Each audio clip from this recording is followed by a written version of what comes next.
Assalamualaikum warahmatullahi wabarakatuh.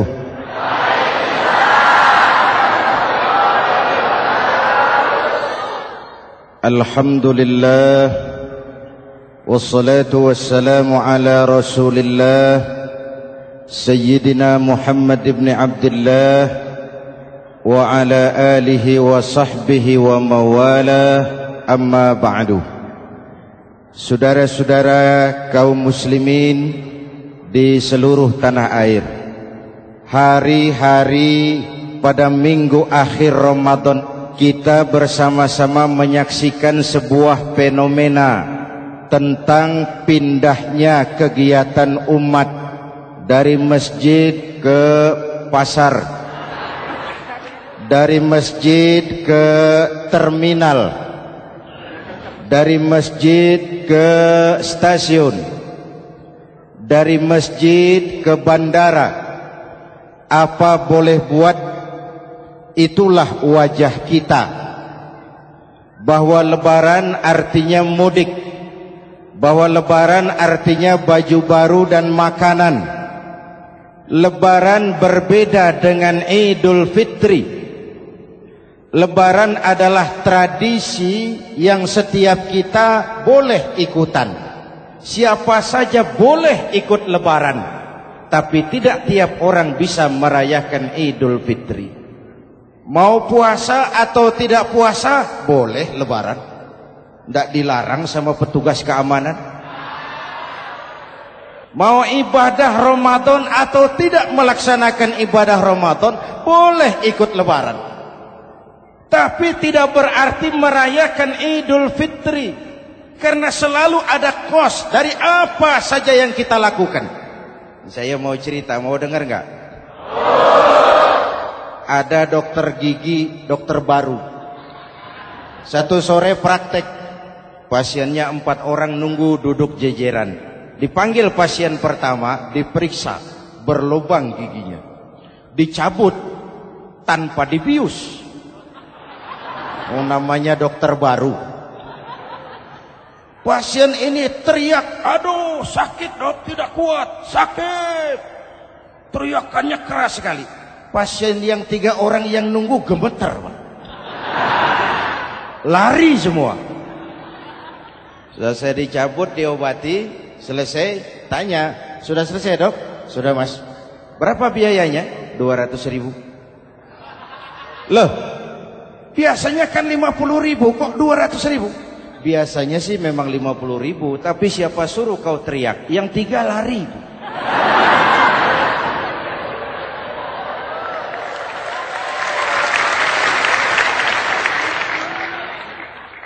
Cerita pendek ini ingin berpesan kepada kita, selalu ada ongkos yang harus kita bayar dari apa saja yang kita lakukan.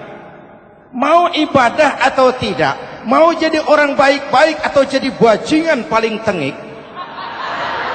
mau berbuat salah atau berbuat soleh, selalu ada kosnya, selalu ada ongkosnya. Kita bicara kembali kepada fitrah, Idul Fitri. Bagaimana caranya? Pertama saya ingin mengutip bagian pendek dari ayat 185 Al-Baqarah. Walitukmilul iddata walitukabbirullaha ala ma hadakum wala'allakum tashkurun. Ada 4 hal dari cuplikan ayat pendek ini. Pertama, walitukmilul iddata, hendaknya engkau sempurnakan jumlah bilangan hari puasamu. Berpuasa sebulan penuh. Sebulan penuh itu bisa 29, bisa 30. Pak, kalau beda pendapat bagaimana? Ada yang lebaran tanggal 5, ada yang lebaran tanggal 6. Hadirin, bagi yang punya kemampuan berijtihad, silahkan melakukan ru'yatul hilal. Bagi yang tidak, lebih aman ikut pesan Nabi. Apa pesan Nabi? Fa iza ikhtalaftum fa alaikum bis-sawadil a'zam ma'al haqqi wa ahlihi. Kalau kamu berbeda pendapat, ikut golongan terbanyak yang benar dan ahlinya. Jadi walaupun banyak, kalau tidak benar dan bukan ahlinya, tidak usah ikutin. Banyak benar dan ahlinya. Contoh, 100 insinyur berbeda pendapat dengan 10 kiai tentang doa kunut. Yang diikuti pasti 10 kiai, bukan 100 insinyur. Betul? Atau sebaliknya, 10 insinyur berbeda dengan 100 kiai tentang konstruksi jembatan. Yang diikuti tentu 10 insinyur, benar dan ahlinya. Maka yang paling aman, kita punya Departemen Agama. Departemen Agama punya ahli dari MUI, dari Nahdlatul Ulama, dari Muhammadiyah, dari Al-Wasliyah, dari Syarikat Islam, dikumpulkan melakukan ru'yatul hilal. Yang paling aman, dengeri saja pengumuman Departemen Agama.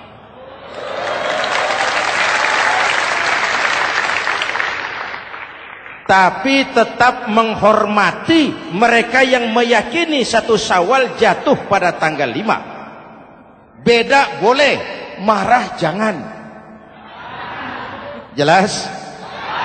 Saudara boleh suka tempe, tapi jangan menghina orang yang tidak suka tempe.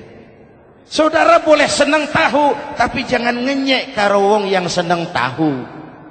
Hadirin yang saya hormati, walitukmilul iddata. Kalau mau kembali kepada fitrah, sempurnakan jumlah bilangan hari puasamu. Makna sempurnakan di sini 2, sempurnakan 1 bulan penuh dan sempurnakan semangat puasamu. Walaupun Ramadan berakhir, puasa jangan selesai. Kenapa? Tangan kita masih tetap terus puasa dari mengambil yang bukan milik kita.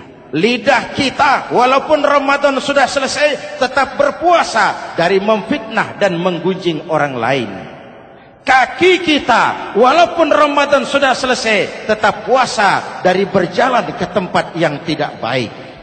Perut kita tetap berpuasa dari kemasukan barang-barang yang haram. Sempurnakan semangat puasamu. Sikap disiplin, sikap jujur, merasakan kehadiran Allah dekat dalam hidup. Nih contoh ringan. Tadi waktu asar dan zuhur, saudara sholat apa tidak? Sholat. Waktu sebelum sholat kan berwudu. Ketika berwudu kan berkemur. Umpama waktu berkemur itu saudara korupsi, sedikit saja airnya saudara minum, saya yakin jangankan petugas keamanan, teman wudhu sebelah pun tidak akan tahu kalau waktu berkemur saudara korupsi. Kalau selesai Ramadan ini diterjemahkan, insya Allah negara kita bersih, berkurang korupsinya. Hadirin yang saya cintai, saya kembali kepada pesan Al-Baqarah 185 tadi. Walitukmilul iddata, sempurnakan jumlah bilangan hari puasamu. Puasa sebulan penuh dan kemudian lanjutkan semangat Ramadan. Disiplin, merasakan diri di bawah pengawasan Allah. Sekarang ini Allah ditekan. Kita iman dalam ucapan tapi sekuler dalam perbuatan. Tuhan cuma ada di masjid. Di kantor Tuhan hilang, maka korupsi merajalela. Tuhan cuma ada di masjid. Di pasar Tuhan hilang, maka timbangan tetap curang. Iman dalam ucapan tapi sekuler dalam perbuatan. Kalau jiwa dan semangat Ramadan kita bisa terapkan, insya Allah korupsi akan berkurang. Sekarang kan kita prihatin, yang tadinya teriak-teriak wong cilik malah ribut rumah mewah. Yang tadinya teriak-teriak rakyat kecil, sekarang malah ribut soal villa 5 miliar. Ini kan menyedihkan, memilukan dan memalukan. Tidak punya sense of crisis. Nah, saya juga nggak tahu apa itu. Udah dengerin aja, kenapa sih? Usil bener. Padahal ekonomi kita masih terpuruk. Lapangan kerja sulit. Jumlah pengangguran rata-rata 2 juta orang per tahun. Lapangan kerja baru sulit terbuka karena investor, jangankan yang dari luar mau masuk, yang di dalam siap-siap keluar. Terakhir kita dengar Sony, pabrik elektronik besar, mau cabut lagi, pindah invest ke Taiwan, menyusul pabrik silet yang di Ciputat itu. Ketika ditanya apa investasi di Cina lebih murah, tidak, dia bilang lebih mahal, cuma lebih pasti. Di Indonesia murah, cuma mejanya kebanyakan. Biaya siluman,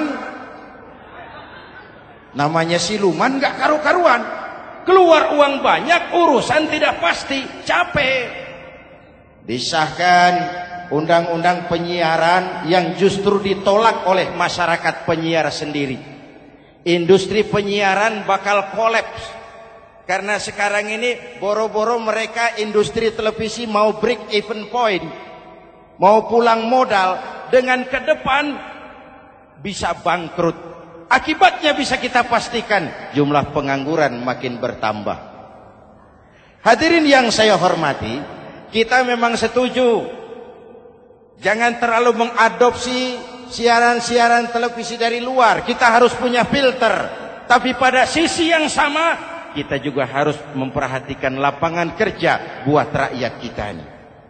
Walitukmilul iddata, sempurnakan jumlah bilangan hari puasamu. Kalau jumlah hari puasa sudah sempurna, tuntunan yang kedua dari Al-Quran, walitukabbirullah, hendaknya engkau agungkan nama Tuhanmu. Takbiran. Takbiran itu bisa sendiri, bisa berjamaah, bisa di rumah, bisa di masjid, bisa di surau, bisa dengan pawai keliling, asal dilaksanakan dengan tertib dan tidak mengganggu lalu lintas umum.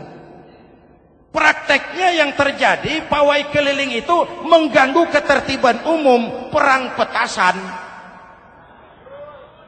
mengganggu lalu lintas. Terjadi macam, ada yang takbiran bawa bendera partai. Innalillahi wa inna ilaihi raji'un. Ini takbir politik. Hadirin yang saya hormati, kalimat takbir dalam kondisi kita, saya ingatkan kepada satu ungkapan Bung Tomo. Bung Tomo, pelaku sejarah, tokoh 10 November yang dikenal sebagai Hari Pahlawan, dalam satu pidatonya saya ingat pernah berkata, andai kata tidak ada kalimat takbir, ini ungkapan Bung Tomo, andai kata tidak ada kalimat takbir, saya tidak tahu dengan apa saya harus menggerakkan putra-putra terbaik bangsa untuk bangkit berjuang melawan penjajah.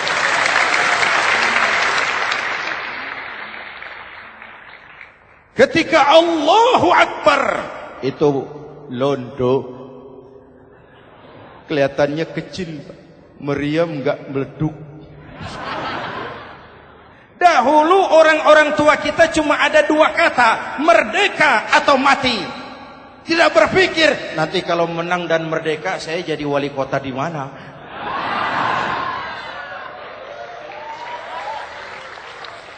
Kalimat takbir, bangsa ini harus bangkit dari keterpurukan. Bangsa ini harus bangkit mengejar ketinggalan-ketinggalannya. Bangsa ini tidak boleh terpuruk terus. Dan semangat takbir harus menjiwai kita. Tidak ada capek dalam perjuangan, tidak ada puas dalam upaya. Keberhasilan cuma pengantar ke arah keberhasilan yang lebih baik lagi. Walitukabbirullah, hendaknya engkau agungkan nama Tuhanmu. Nama Allah menjadi motivasi besar dalam kehidupan kita. Ini pesan Quran Al-Baqarah 185. Pesan kedua, setelah sempurnakan jumlah bilangan hari puasamu, agungkan nama Tuhanmu. Takbiran. Kalimat takbir sendiri kalau kita lihat pada kalimatnya ada kata la ilaha illallah wahdah sadaqa wa'dah wa nasara 'abdah wa a'azza jundah wa hazamal ahzaba wahdah. Tidak ada Tuhan selain Allah, esa, tidak beranak, tidak diperanakan, wahdah, tidak bisa diumpamakan dengan apapun. Sadaqa wa'dah, Allah yang maha menepati janjinya. Wa nasara 'abdah, Allah yang maha menolong hambanya. Kalau bukan kebesaran Allah, berat berjuang Ramadan ini melawan musuh yang tidak nyata. Puasa itu kalau olahraga golep. Benar Pak, kalau tinju lawannya kelihatan. Betul. Sepak bola musuh kelihatan. Bulu tangkis kelihatan. Golf siapa musuhnya? Itulah puasa, menghadapi musuh yang tidak kelihatan. Itu lebih berat daripada perjuangan mengangkat senjata, lebih berat daripada berjuang mengorbankan harta. Tapi kalau di bulan Ramadan saja Rasulullah menang dalam perang Badar, itu harus jadi sumber motivasi. Dengan kalimat takbir, dengan keagungan Allah, bangsa Indonesia harus bangkit dari keterpurukan. Ibu bapak hadirin yang saya hormati, jadi bukan akhir Ramadan lalu sibuk beli baju. Boleh, boleh, tapi bukan itu yang utama. Laisal id bilibasin jadid, walakinnal id bita'atin yazid. Idul Fitri bukan pakaian baru. Idul Fitri adalah ketaatan yang meningkat, yang telah ditempa, digojlok, digembleng oleh Ramadan. Jadi kalau Ramadan rajin baca Quran, lalu selesai Ramadan sayonara Quran, latihan tidak berhasil. Ramadan rajin ke masjid, selesai Ramadan selesailah ke masjid. Awal Ramadan full house sampai ke halaman, akhir Ramadan cuma imam berdua tikar. Masjid kembali senyap, padahal masjid adalah pusat kegiatan umat. Saudara lihat dari sejarah, ketika hijrah ke Madinah, Rasul singgah di Kuba. Apa yang beliau lakukan? Membangun masjid. Ketika sampai di Madinah, kesibukan pertama beliau apa? Mencari rumah dinas? Bukan. Kesibukan pertama beliau mencari lokasi di mana membangun masjid. Isra dan Mi'raj, perjalanan besar dimulai dari masjid ke masjid. Ini indikasi masjid memang merupakan pusat kegiatan umat. Umat Islam dengan masjid seperti ikan dengan air, tidak boleh pisah. Ada ikan yang tidak betah di air? Ada. Ikan mau modar. Kalau umat sudah mulai menjauhi masjid, jiwanya yang akan mati. Kalau jiwanya mati, jasadnya masih hidup, itu namanya bangkai berjalan.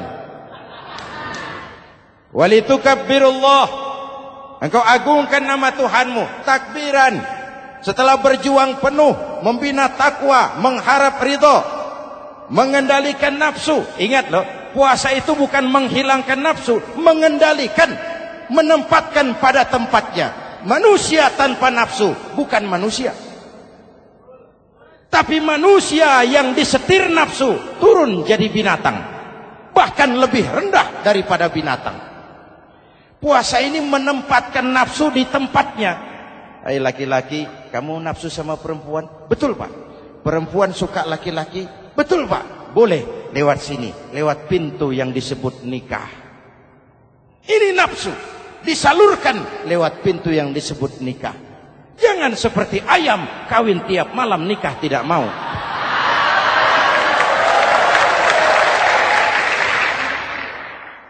Hai manusia, nafsu kepada materi, kepengen kaya? Iya Pak, boleh. Usaha yang halal, jual beli yang halal. Wa ahallallahu al-bai'a wa harrama riba. Allah halalkan jual beli. Jangan ingin kaya lalu makan renten, ingin kaya lalu korupsi, ingin kaya lalu buka peternakan tuyul. Manusia ingin berkuasa, boleh, tapi tetap punya etika dan moral. Jangan ingin berkuasa lalu fitnah, ingin berkuasa lalu mengadu domba orang, ingin berkuasa lalu menghalalkan segala cara.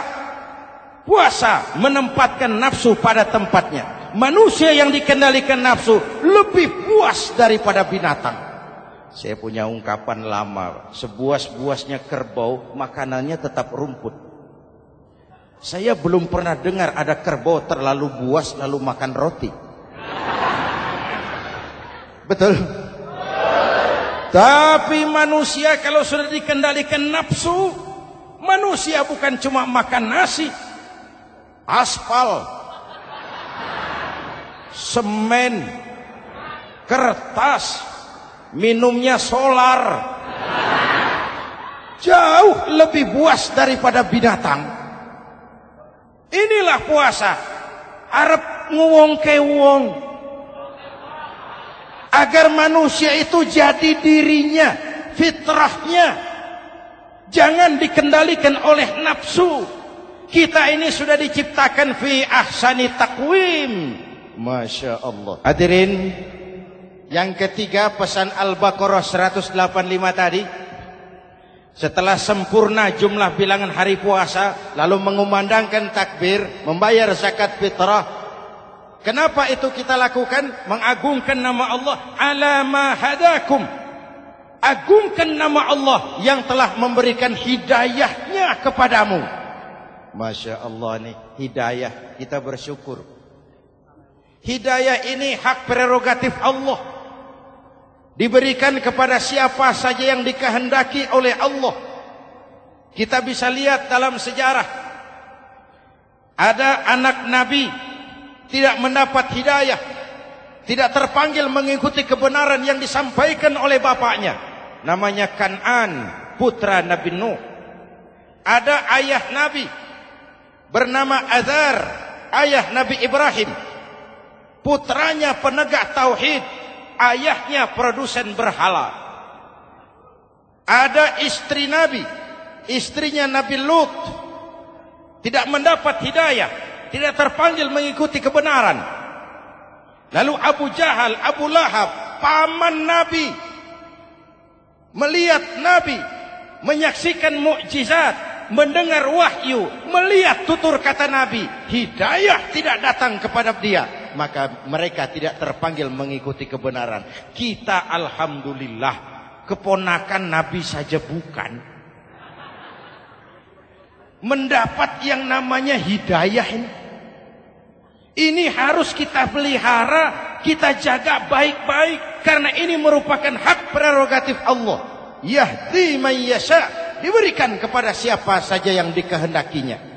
Hadirin, sembari kita mengambil pelajaran tentang Kan'an yang tidak dapat, putra Nabi Nuh.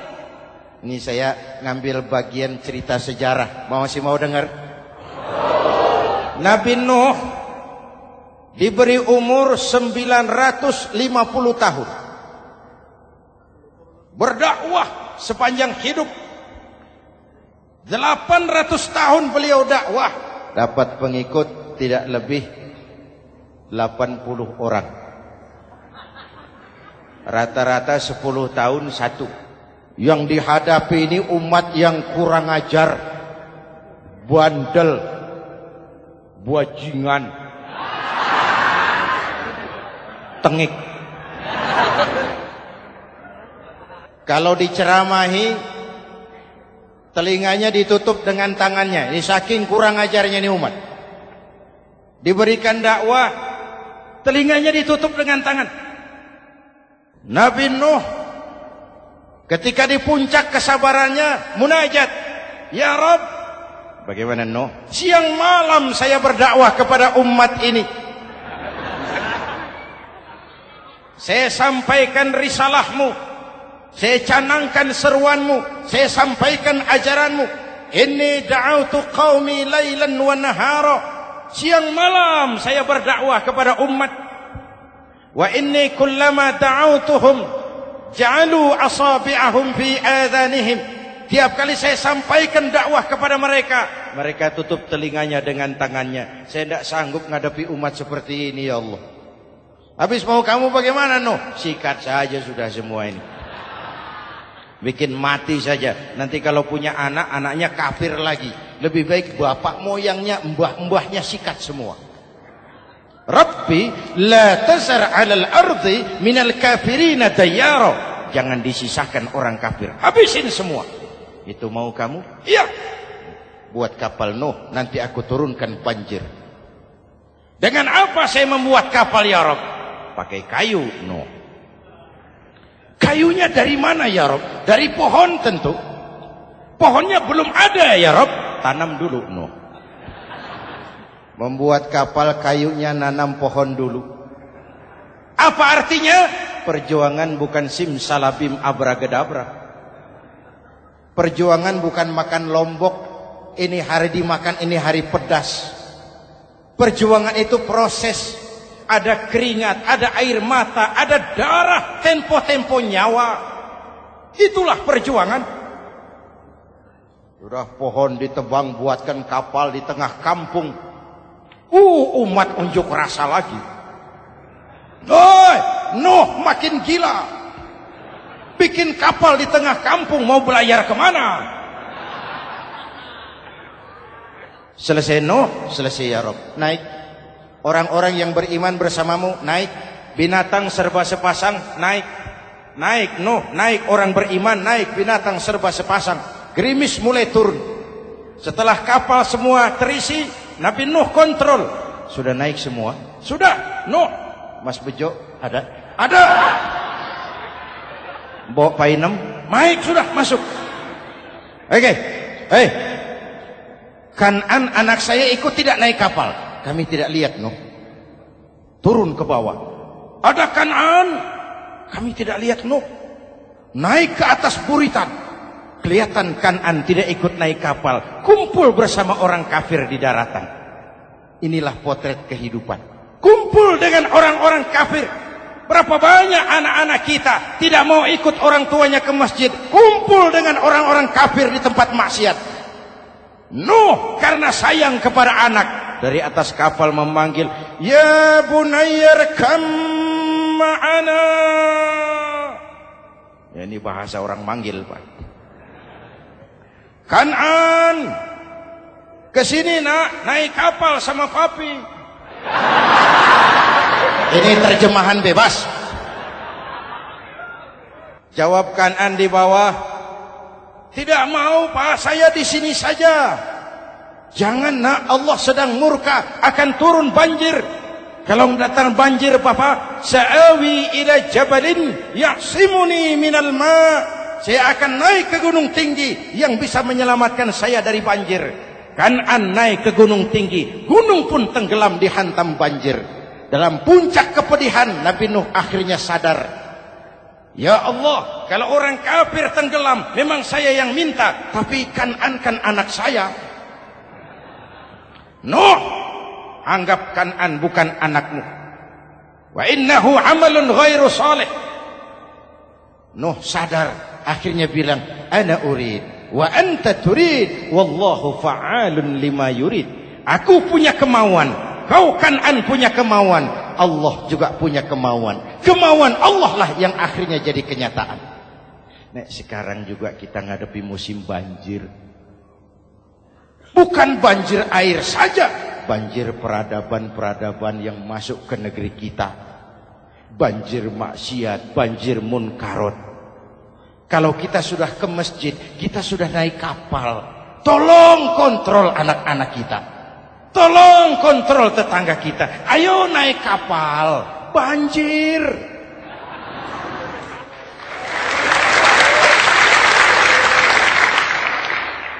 Ditutup ayat ini dengan wala'allakum tashkurun.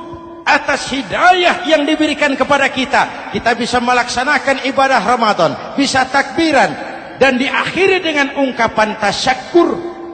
Tasyakkur dan tafakkur, mensyukuri nikmat. Saya berulang kali mengingatkan, nikmat bisa berubah menjadi azab kalau kita tidak pandai mensyukurinya. Bayangkan Pak, tahun 87-an kita itu jadi negara yang berswasembada pangan. beras kita cukup untuk rakyat kita. Sekarang kita jadi pengimpor beras terbesar. Kita beli beras ke Vietnam, kita beli beras ke Thailand, ke negara-negara yang lebih kecil dari kita. Kenapa? Karena sawah kita tanami gedung dan beton. La in syakartum la azidannakum wa la in kafartum inna adzabi lasyadid. Kalau kamu bersyukur, aku tambah nikmat. Kalau kamu ingkar, tidak pandai bersyukur, awas azabku pedih. Maka ungkapan saya, orang kaya bisa masuk surga karena hartanya.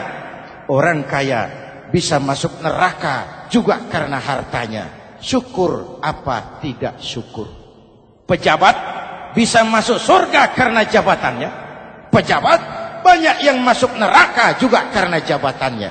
Syukur apa tidak syukur?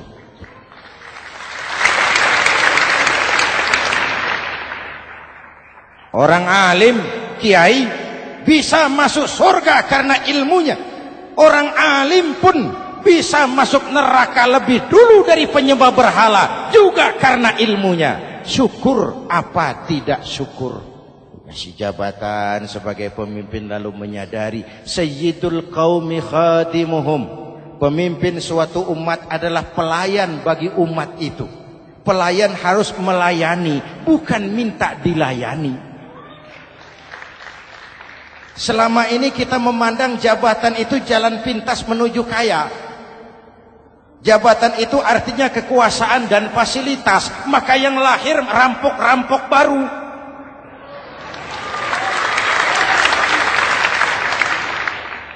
Jabatan adalah alat untuk pengabdian di tengah rakyat yang sedang susah, di tengah negara yang sedang terpuruk. Kita memerlukan pemimpin-pemimpin yang sadar sayyidul qaumi khadimuhum. Pemimpin suatu kaum adalah pelayan bagi kaum itu sendiri. Ibu bapak hadirin yang saya hormati, dengan mensyukuri itu maka makna Idul Fitri meresap kembali kepada fitrah kita sebagai manusia. Fitrah kesucian. Secara sederhana orang gambarkan kembali kepada fitrah seperti bayi baru dilahirkan oleh ibunya, bersih, suci, tanpa dosa, lantaran sudah dibersihkan oleh ibadah Ramadan. Tapi para ulama khalaf ada yang mengartikan fitrah itu kecenderungan kepada kebajikan. Kecenderungan kepada kebaikan, itu juga fitrah. Kembali kepada fitrah manusia, kecenderungan untuk berbuat baik. Kita lahir bayi, tidak punya dosa, betul? Tidak ada dosa warisan dalam Islam. Kalau harta warisan ada, dosa warisan tidak. Karena itu dalam Islam juga tidak ada penebusan dosa. Kalau dosa bisa ditebus dengan uang, tentu Menteri Keuangan nomor 1 masuk surga.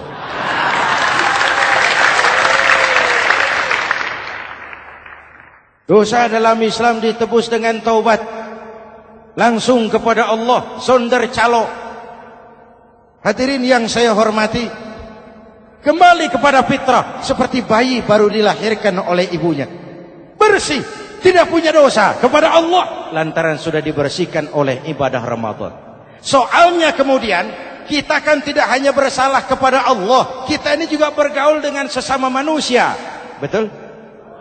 Sebuah hadis, sahabat ditanya oleh Rasul, atadruna manil muflis? Saudara-saudara, tahu kamu siapa orang yang bangkrut? Oh Rasul, orang bangkrut yang tidak punya uang, orang bangkrut yang tidak punya harta. Salah kata Rasul.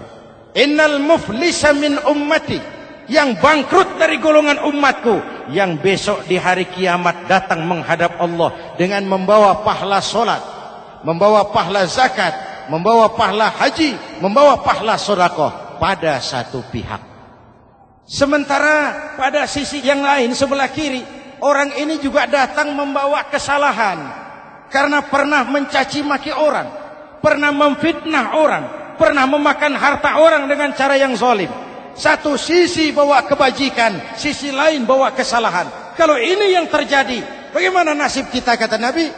Tuhan, ini pahala solat saya, ini solat yang wajib, ini yang sunnah, rawatibnya, nawafilnya. Datang orang, sebentar Tuhan, apa? Dia memang rajin solat, tapi saya pernah dicaci maki.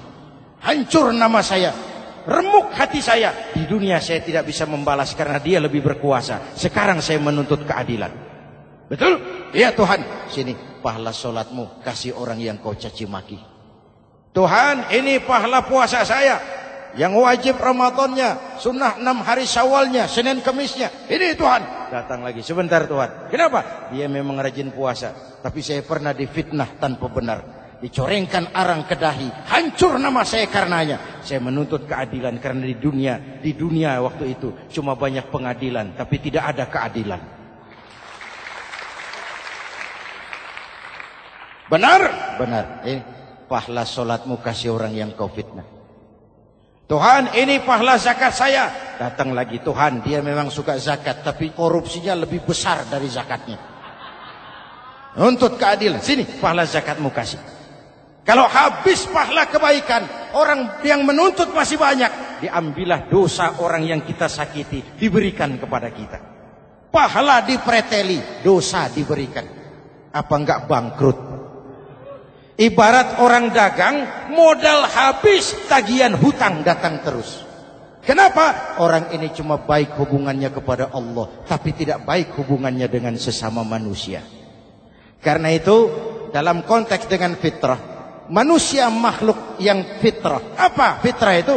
Pertama, manusia makhluk yang bertuhan. Itu fitrah. Mengingkari Tuhan, mengingkari fitrah. Yang kedua, manusia makhluk sosial, zon politikan. Itu fitrah.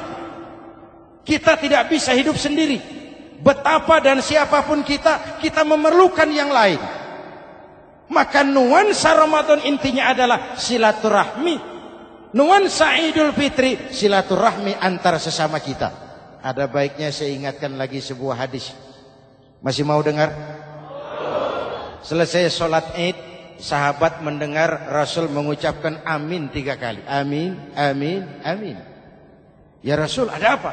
Tadi turun Jibril selesai sholat, mau berdoa. Muhammad, aku mau mohon kepada Allah, mau kau aminkan? Silahkan Jibril. Jibril doa, Rasul amin. Doanya 3 macam permohonan, maka Rasul 3 kali mengucapkan amin. Kalau sudah Jibril yang doa, Rasul yang amin, apa ya doanya ditolak? Apa isi doanya? Yang pertama, ya Allah, doa malaikat Jibril, hari ini 1 Syawal, waktu itu doanya, saya mohon kepadamu, jangan engkau terima puasa dan ibadahnya anak yang durhaka kepada ibu bapaknya. Rasul mengucapkan amin. Renungan buat kita. Itu sebabnya barangkali sesibuk-sibuk di Jakarta masih mau mudik nemui orang tua. Yang kedua, ya Rabb, saya mohon kepadamu, jangan engkau terima puasa dan ibadahnya istri yang durhaka kepada suaminya. Amin. Kedengaran Bu? Ada ibu-ibu tanya, Pak, kalau suami yang durhaka sama istrinya bagaimana? Hadisnya tidak menjelaskan itu, Bu.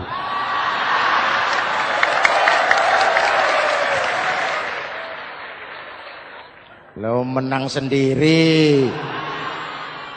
Yang jelas suami itu presiden rumah tangga, dimintakan tanggung jawab tentang istrinya. Nek istri swarga manut neraka kadut. Ketika pulang Isra Mi'raj saja Rasul bercerita, aku diperlihatkan neraka. Neraka ya Rasul? Iya. Lalu aku lihat isinya kok kebanyakan perempuan. Perempuan.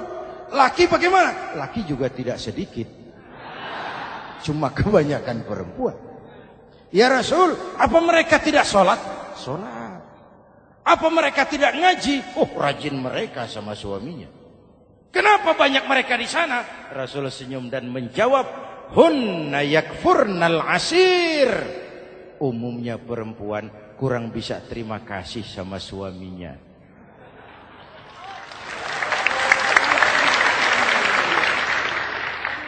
Ini penyakit turunan. Oi, ngaku oi.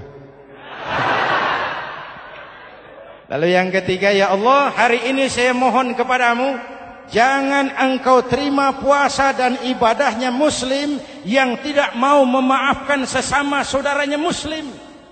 Memaafkan lebih berat daripada meminta maaf, tapi memberi maaf lebih mulia daripada meminta maaf.